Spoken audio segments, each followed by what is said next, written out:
But what I like is you're playing offense, and I talk about this a lot with the CIOs that are listening. Is that there's a part of the job which is defense, which we'll get to, kind of like how do you secure and govern. But then there's like offense, like how are you playing offense and bringing new products to market and having that part of your brain really tuned and ready and aligning with and that's why I like the stories you're telling, because it's completely aligned with like, can we bring value to the customer and can we bring it there fast? And it sounds like the whole organization is really geared for that. Yeah, the other piece is also, there's one other element to that, I would say, and that's sort of the mergers and acquisition and the investment side of the business.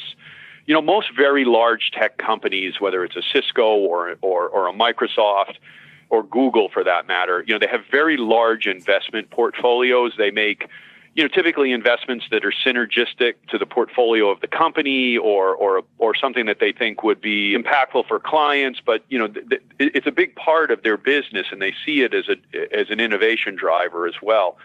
I was really surprised when I joined Experian for the size of the company, how important a role that is as well. We do more M&A activity inside of Experian than almost any company I've been involved with over the last 30 years.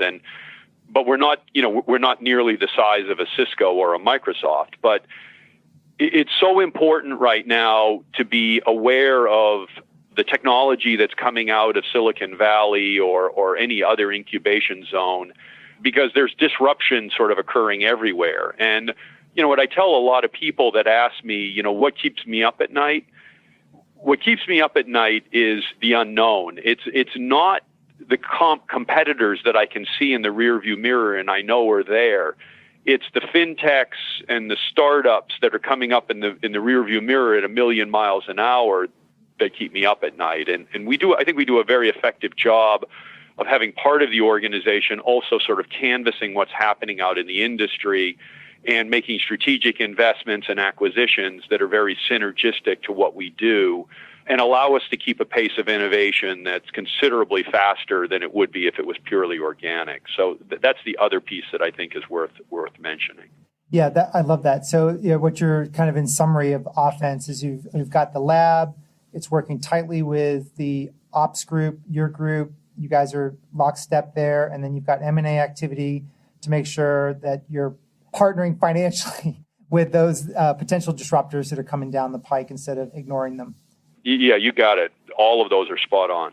Now, I was listening to Bill Gates. He was talking, I don't know what show he was on, but it was on YouTube, and he was giving his thoughts on AI. And no, he was giving his thoughts. Someone asked him, if you had a startup today and you were running it like net new, like a Microsoft, what would you jump into? And he said, I would jump into some AI derivative. And I want to get your thoughts on AI, and I was reading a little bit about some of your blog posts, and I agree with you, but I'd love for you to share with my audience about the role of AI in supporting humans, especially in a data-driven world and modern economy. What are your thoughts there?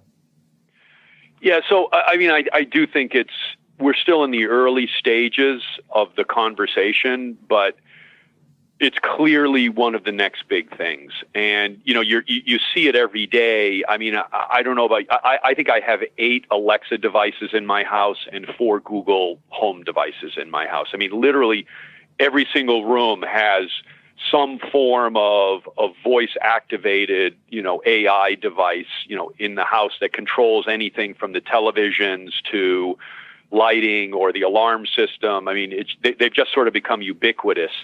And it's been really interesting for me to sort of watch just how crappy Alexa was like 2 years ago and how much better it is today. And sort of, we're like living in the Star Trek that we used to watch as kids. It's sort of becoming a reality right before our eyes. That same technology really has a pretty important role, especially in our business, where we're trying to help our clients make better decisions, and we use gigantic data sets to do that.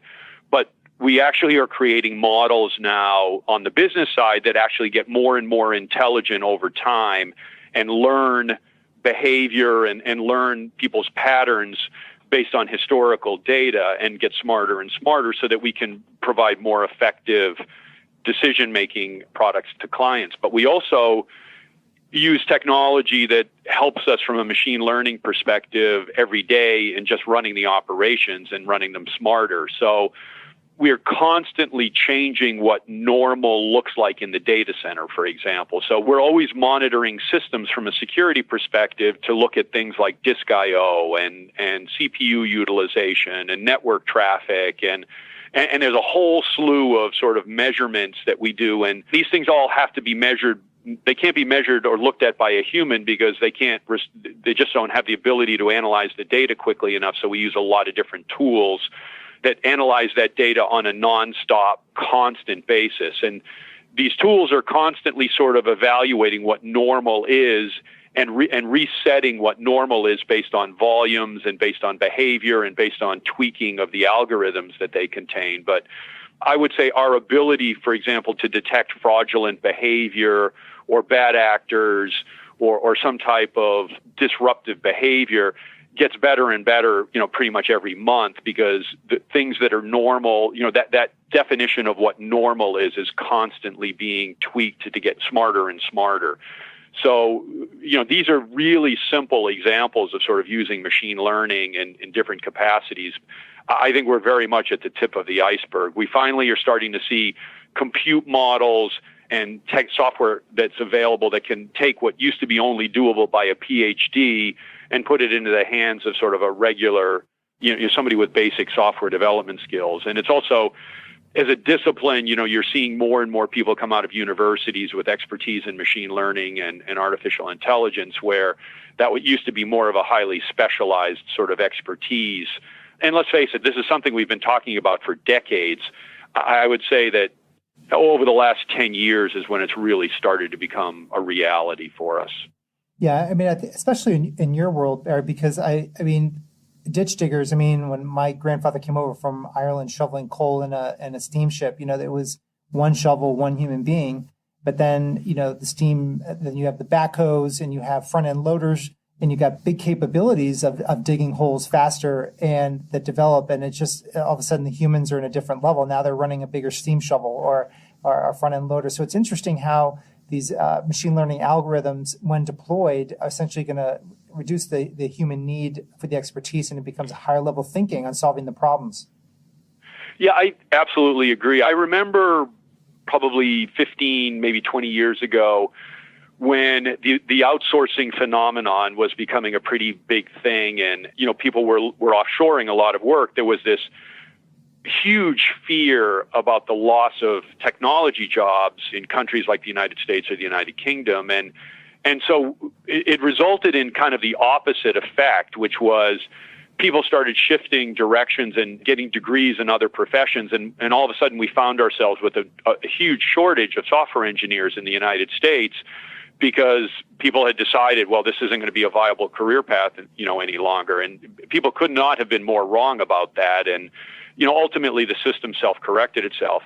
I think that there's a lot of concerns around machine learning and AI that are very similar. I think what you said is pretty much spot on. Is what machine learning and AI do is allow you to take human capital and simply move it to more important tasks or tasks that can't be automated or aren't eligible, or we don't have the machine learning technology to take advantage of yet. And in my view, machine learning is not going to disrupt the engineering workforce or the software development space. It's actually going to create new opportunities in different areas.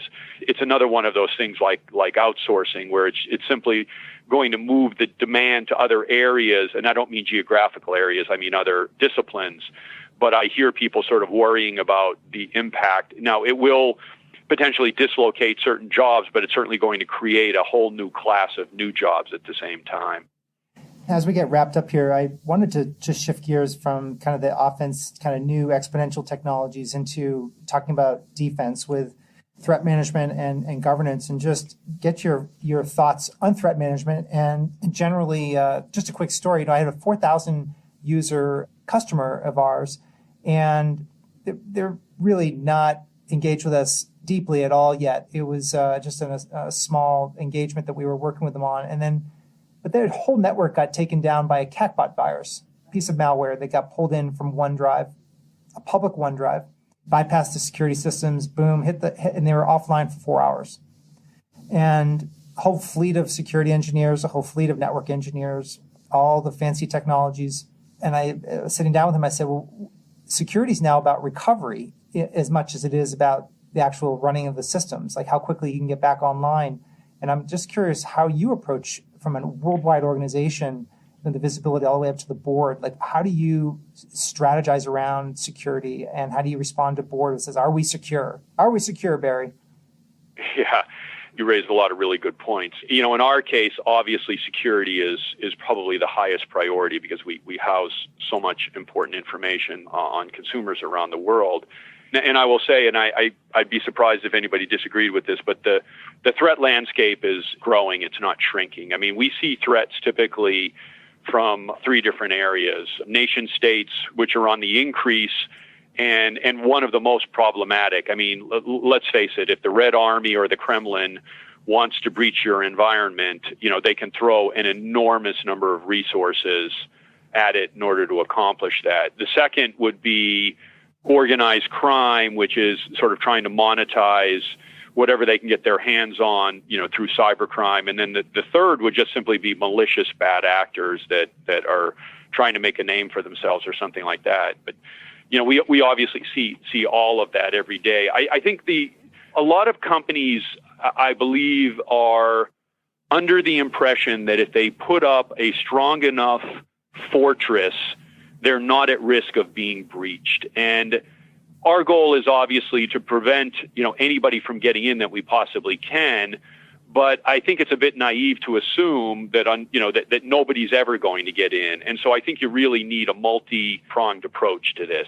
So, much like you have anybody who owns a house or lives in an apartment, you have a front door, and you don't leave that front door unlocked. I mean, there are certain things you simply do to prevent the bad guys from getting in. You lock your doors, you lock your windows, you turn the lights on your house at night, and you try to create as much of a deterrent as you possibly can.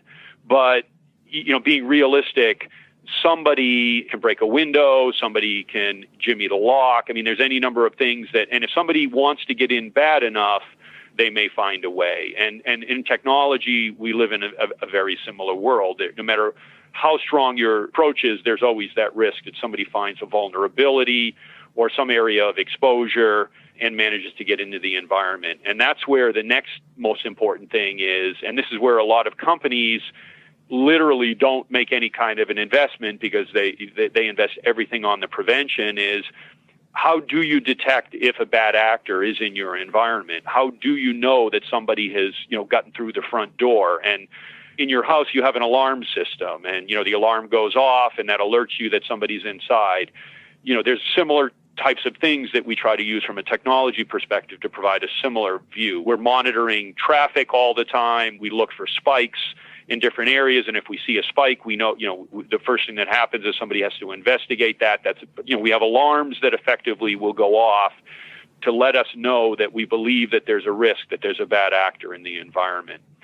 And then, that's all great. So then that there's a bad actor in the environment, and it's actually not a good thing, obviously, but at least what do you do to minimize sort of the blast radius or the impact that individual can have in the environment? So in your house, you probably, a lot of people will have a safe, and they'll put their very important private documents in the safe, and maybe jewelry or other things that they consider to be of extremely high value, that they've acknowledged the fact that their house is not impenetrable, that somebody may get in, they may not be home in order to do anything about it, so they have a safe is sort of the next thing.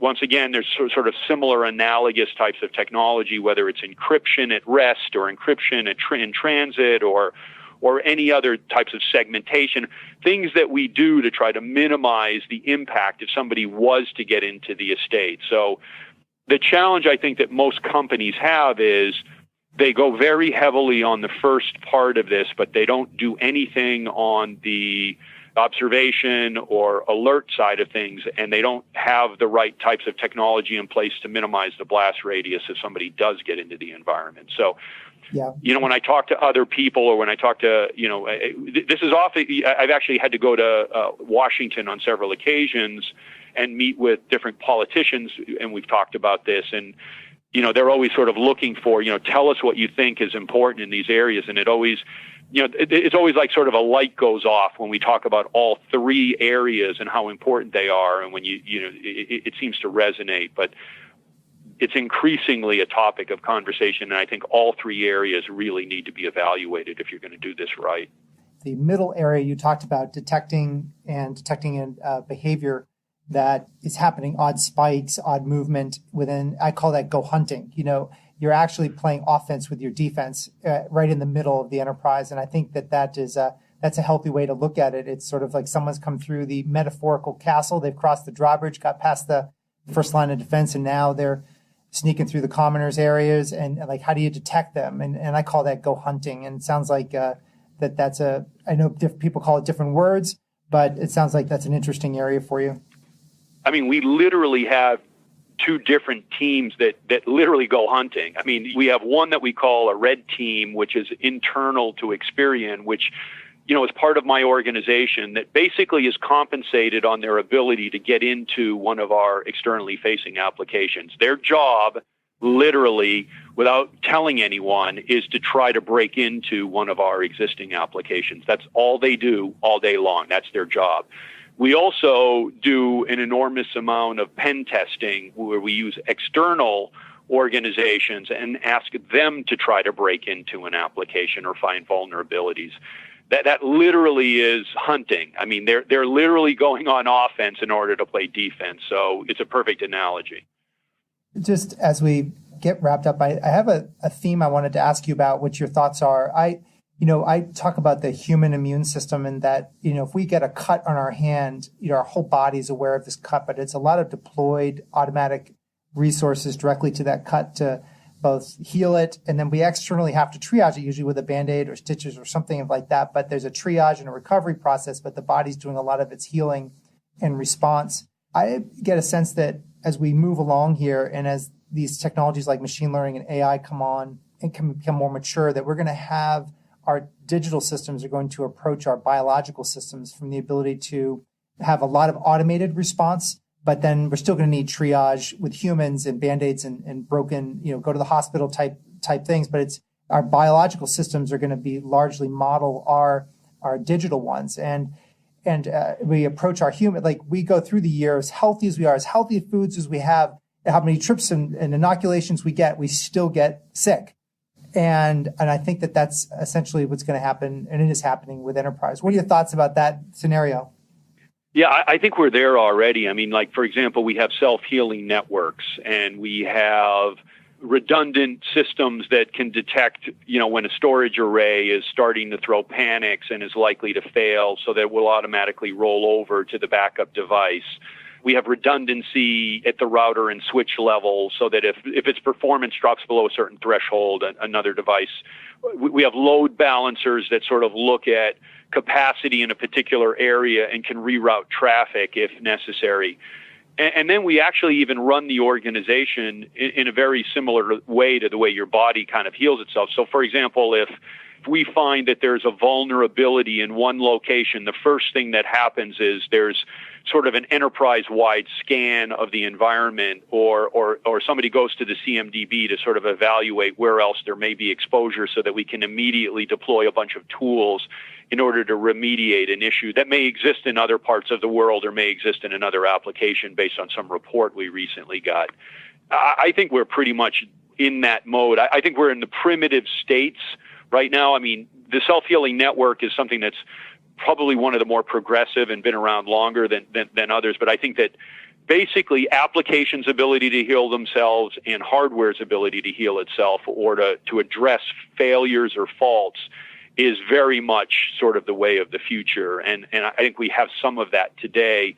I think the prices are coming down. I mean, a lot of these used to be that if you wanted to have a fully redundant environment, you basically had to have duplicity of something that you may only, you hope you never needed, which is a very expensive concept.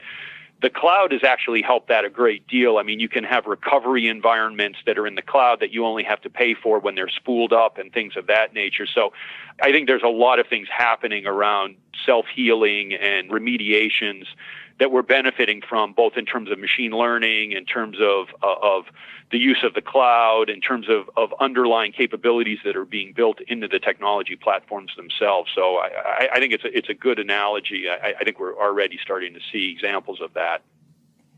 Well, this has been a fascinating conversation, Barry. I think it's going to be a great window into yourself and what a world-class CIO is doing day to day, some of the challenges, but then also what Experian's doing as an organization. I've always liked to end my conversations with just asking you, just from a leadership perspective, and you personally, from the vision and mission that you bring to bear every single day, is there a fundamental philosophy that you think, when you get up and you're having a hard day, you've traveled a quarter, you're 200,000 into your 250,000 miles for the year, that you always go back to, that kind of gets you energized or at least gets you playing at the top of your game? Is there a fundamental philosophy you depend on? Yeah, I think when I'm feeling down, or when I'm wondering if we're doing the right things or if we've made the progress we should make, I remind myself that in this job, you have to look at things at a macro level, not a micro level. If I look at what I think we've accomplished over the last week or 2 weeks or 3 weeks or even a month, it can be really frustrating at times. But if I look at what we've accomplished over the last 12 months, and I see the way the company is performing as a result of that, it makes me feel really good. And I think it's that lens that's a little bit more perspective and a little more long-term that's so critical, because let's face it, these types of initiatives, these types of programs, the level of change that we try to drive as technology leaders in an organization take time. And while we all love instant gratification and want results overnight, we just don't live in a world where that's always realistic. And so I think the one thing that gives me solace and that I think is incredibly important, and what I remind my team and everybody in the organization constantly, is you have to look at progress on a macro level. And when I say macro, I'm not talking 5 years, but I'm talking more like the quarterly type of evaluation.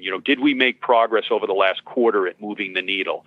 And if you can answer that question and say affirmatively, yeah, we absolutely did, then you should feel pretty good. But if you haven't moved the needle in a quarter or in 6 months, that's when you probably need to do some evaluation.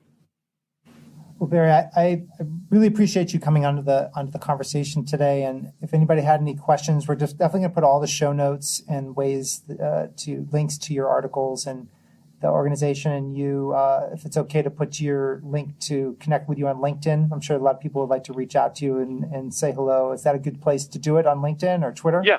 Okay. Yeah, LinkedIn is great. Well, I appreciate it very much, and thanks for coming on the show. You bet. Anytime. Thank you, Bill. Appreciate it.